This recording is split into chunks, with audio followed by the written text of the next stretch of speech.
ચાલો આ જોક્સ તો લગભગ તમે બધાએ સાંભળેલો જ હશે, પણ થોડુંક અલગ વર્ઝન કરી નાખીએ.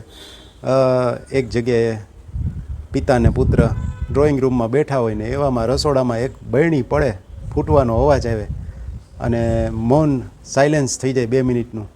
પછી પિતા પુત્રને કહે કે જોઈ લેજી બરણી કોને ફોડી હશે, કારણ કે રસોડામાં તો સાસુ વહુ બેય હતા. એટલે પુત્ર કહે છે કે બરણી તો મારા મમ્મીએ જ ફોડેલી હશે, કારણ કે જો મારી પત્નીએ ફોડેલી હોય તો મમ્મી એને ખીજાય તો અવાજ આવે, એટલે ખીજાવાનો અવાજ નથી આવતો એટલે એને જ ફોડેલી હશે. આ જોક્સ દસકા પહેલાંનો હતો. હવેના સમયમાં થોડું ઉલટું થઈ જાય છે. અત્યારના સમયમાં આ ઘટના બને અને મૌન સાયલેન્સ હોય તો સમજવું કે બરણી વહુએ ફોડી હોય, કારણ કે નહીં તો વહુ છે એ સાસુને ઠપકો આપે. સોરી, એટલે આવી રીતનું હવે ઊંધા હવડું વિચારી શકાય, દ્રષ્ટિકોણ વિશાળ રાખવો. ખાલી એક બાજુ હાહુને જ શું કામ બદનામ કરવા કે વહુને જ શું કામ, એટલે આવું બધી પ્રકારનું અત્યારે તો જોવા મળે.